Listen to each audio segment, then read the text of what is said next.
And people would double check. And I know my father. I've never been good. Listen, let's be honest. I told somebody this story. Let's be strictly, completely honest with each other. When I got thrown out of Catholic school, my mother made me a deal at the age of 10. She goes, you could take care of yourself or I could take care of you.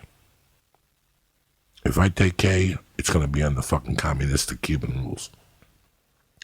If you take care of you and you don't slip up, we don't ask no questions. So she was already raising me to be on my own. Yeah. My wife of 19 years, who I love with all my heart, knows two things about me. Don't ask me where I'm going. And just pretty much don't ask me anything. I'll tell you. Yeah. If you want to keep your relationship as a friendship with me, don't ask me no questions. That's it. Because I'm not going to tell you the truth. Even if I'm going to murder somebody, I'll tell you whatever. The other night she goes, where are you going? To see a man about a dog. That's my common sentence to people. What does that mean? Don't ask. Yeah. I'm going to the store. What's the big fucking, you know what I'm saying? It is my pet peeve, man. It is. It's the questions. Because I've been raised without it. I know. You know, I've been having a problem with certain situations. I don't like when people try to push shit on me. Don't push shit on me because you're not going to get nowhere. If there's anybody who does what he wants to do from the morning to night, it's me. And I've been doing it since I was 10. Sorry, you're not going to change me. You know, I could tell you thousands of examples. You're not going to lock me in. I don't like being locked in. I'll tell you 2 days before. If you keep bugging me, I'm not going to do it. Ask me, I'll give you a time of the day and I'll fucking be there. It's weird to explain to people. And now that we're parents, what time, you know how much I appreciate just to get you for an hour, Tom? No. You have not one child, but two children. People don't really understand the value of your time. Oh, yeah, it's the most important. How many stupid requests do you get every week from people? A lot. And you try to be fair and honest with them. Yeah. But unless you have a child, you can't comprehend it. How do I know? Because I didn't comprehend Ralphie. When Ralphie would come to town, I go, hey, man, let's smoke pot. And he'd go, no, I got to take my kid to the zoo. With all the money you have to go to the zoo. That was my thinking. Yeah. That's not my thinking anymore as a parent. Because you know. It's not about money. Yeah. It's just sitting with them, watching. I sat with her this morning for an hour before I came here, playing that shit out in the fucking yard. Her mother bought her the whole fucking kit, the Torture Joey kit, the horseshoes with the fucking thing where they have to throw up and land in the circle. I did all that shit this morning. Didn't cost us a dime. They just want time. No, they do. They just want to play with you. And people really don't understand that concept anymore. You know, I have to have rules. I go out to the store Tuesdays, Thursdays, and Saturdays. But why can't you come Sunday and Wednesday? Because I got a wife and a kid, dog. Yeah. And they're more important than your stupid fucking night. That's why. They're more important. You want me to tell you the truth? Yeah, they are. I don't give a fuck about your stupid fucking night. It's just so many, can you come to Marina Del Rey and do a podcast? No. I got to be honest with you. No, that's 4 hours. No, my thing is no to most things. That's 4 hours during the week. I got to be back here every day. By 3:30, Tom Segura, I'm at attention. Like, you see those Chinese people, how they stand out there? You see the Koreans, how they're out there, they don't move a muscle? Yeah. When fucking Kim Jong-un is talking, that's me at 3:30. I got a master. And she's 6. She's 6. I try to watch 15 minutes of World News Tonight with David Muir, and then I do whatever she wants to do, which 3 days a week is Muay Thai, and then the other 2 days is swimming. And today's swimming. I should be swimming right now. You see they gave the boot, by the way, to the CBS guy? He's out. CBS anchor. Which one? I forget his fucking name. He did the nightly news. They were giving the gig to the lady from the morning show. They're swapping them out. The black chick. No. Mm-mm. She's like a white, middle-aged lady. I fucking forget her name, but she's taken over the CBS Evening News. I mean, Muir is ABC, but I'm saying like it's a big switch up, man. Big. I gotta ask you a question. How have you maintained being so cool the last couple of years? I mean, you have a great career going. I don't know how many fucking. Netflix has a poster of you in their office. When you go to Netflix office, like the president of comedy has a picture of you with your dick out. And he kisses it every day. He looks like a little kid, Michael Jackson, little dead dick. It looks like one of those chachicha. You know what a chachicha is? Those 8 little sausages that come in a can. White people call them Vienna sausages. Yeah. That's what my nipple looked like. When I went to cryotherapy one time, dog, my fucking nipple fucking looked like a chachicha. I went to cryotherapy in Columbus, Ohio. The black guy's like, I don't know if you want to go in there, dog.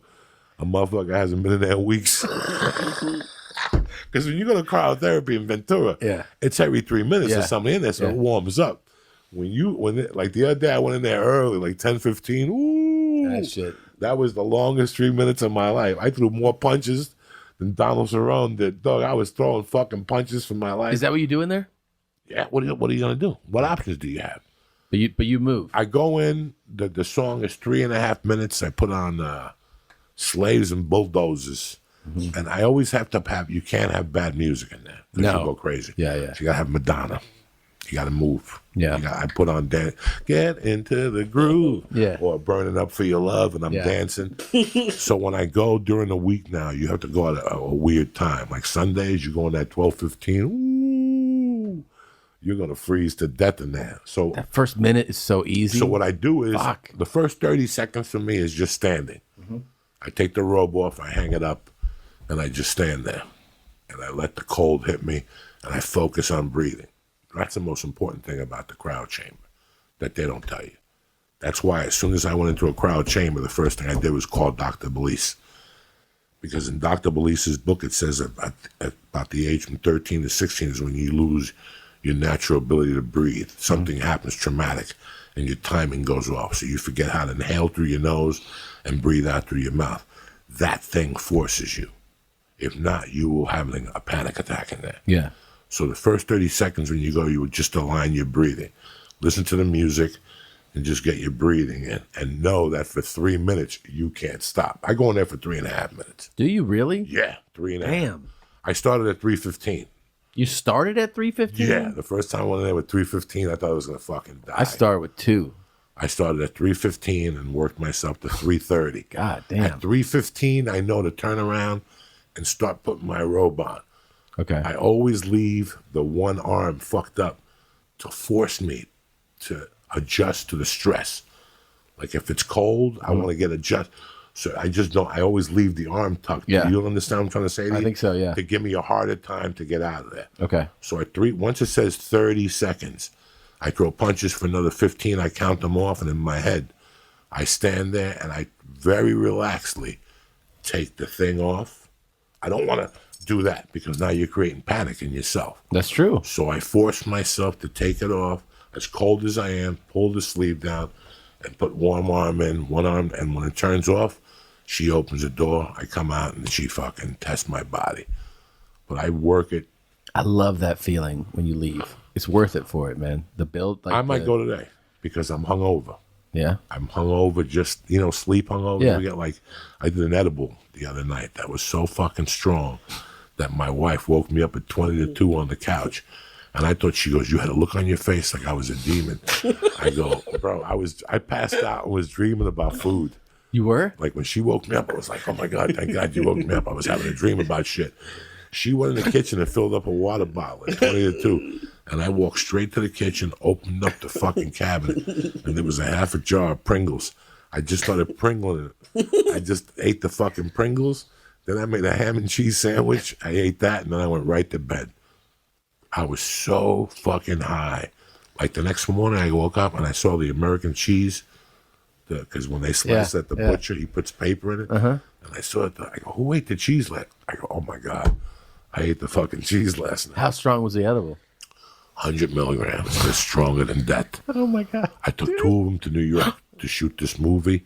And I took one of them one night when I had insomnia. Slept like a baby.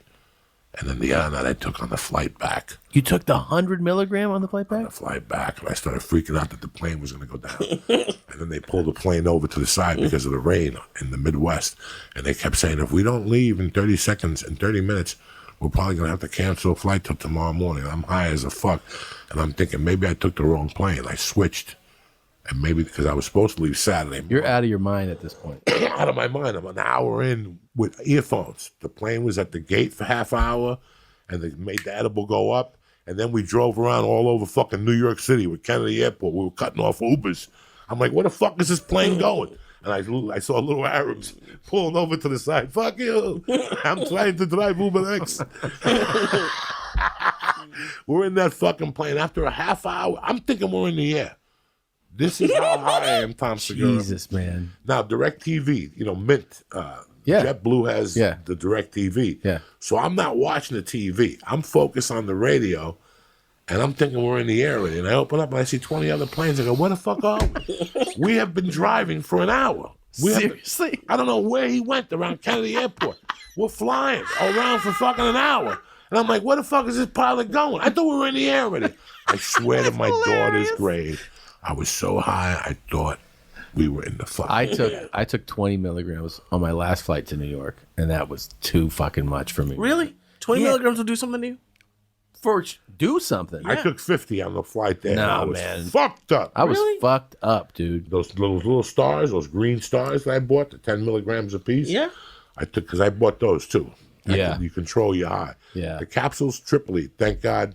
Tinfoil Podcast, give him a shout out. My man Sam Tripoli. I called him Sunday. Fighting crime. And I go, Tripoli, I need another bottle of those things. He showed up with a case.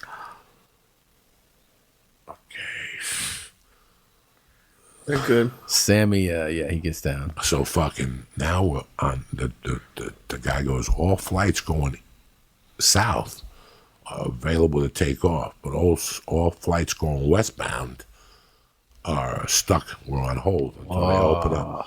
And now this edible's getting stronger and stronger. And now I'm thinking to myself, I was really supposed to leave at 5:33 in the morning and get to LA at 8:30. That was my original flight. But being the fucking pig that I am, I gotta get out of here early. I wanna be home in the daytime for her tomorrow. Yeah. Instead of getting home tired, let me get home. I'm on that fucking plane, Tom Segura, and I'm like, I was okay. This is how people die. This is how people die, and this is how people lose bets. All week you wanted the Mets. At the last minute, you call the Yankees, and you lose. The Mets were going to win. That was your first fucking option. Why'd you switch? Yeah. So I started thinking that way. And I'm like, holy fuck, this plane's going to go down. And I started thinking about my daughter, Lee, my family, my friends. I was that high. Damn. And I'm like, how can I get off this plane? And all of a sudden he goes, all right, we've been approved. And I'm like, God damn it. And as the plane was taking off, I go, I can't even listen. I was so high, I couldn't even hear music no more. Yeah. Like the music was making me panic. So I took the earphones off and I go, I'm just going to watch TV without the sound. Yeah. So what a mistake. I pressed CNN and desk and it shows the plane went down off Guantanamo Bay. Oh, fuck. And at first I'm like, oh, fuck it. A plane went down tonight. I'm good. Yeah. You know what I'm saying? Yeah, he took my place. He took it, yeah. So I was asking you, how are you keeping your head with all the great success you've had the last couple of years? Because you're still one of the sweethearts of my world. Yeah, I don't know, man. I mean, I think having a family keeps you grounded, right? Like we have kids that, your family, that's like the most important thing. And then, I don't know, I feel lucky. I feel fortunate to have opportunities, to get to play the shows, the big shows. And you just feel like, I think also working the same way that I always worked is, for me, like comforting. You know what I mean? Like when I was like a $1,200, $1,500 a week act, I would just go on the road, do my shows. I had like a routine, right? Like and I do the exact same thing. I just bigger venue, but I prepare for touring the same way. I tour the same way. I think that keeps me like, I just think of it as the same thing as the $1,500 a week act. You know what I mean? Like prepare the same way. Just more people are at the show. How much are you traveling now? It's like the last few weeks were super busy, so now I'm off for a few weeks. I got an easy week next week. I have a Riverside theater show, and then Saturday Vegas, and that's it. Fly home Sunday morning, and I'm done. So that's the only show for the next few weeks, and then it picks up again in June. But then I have July, 3 weeks in July off. And then August, September, October, November are pretty busy. Like at least how's your 2 December? weeks. December's I do one thing at the beginning of it, like 4 shows, and then I do New Year's in Hawaii. When do you shoot another special? November. Where at? In Austin at Austin City Limits. No shit. Yeah. Good for you, man. Yeah, I'm excited. Nah, It's been a hell of a ride for you, man. It has. I've seen it since day one. Yeah, it's been I've seen crazy. it for all of us. Yeah, everyone, this whole circle of friends, like the way that this has turned out is nuts. You know what I mean? There's like, it's expanding, but like the circle that I consider like, you know, that I'm close to, buddies with, you, Joe, Ari, Bert, like what's happened is with podcasting and with stand-up, this is the biggest era of stand-up ever. Stand-up's never been more popular. I'm saying across the board. You know, like I was talking to a promoter last week about it because you forget. I forget. We're going in like fucking Marines, you understand me? Welcome to church, motherfucker.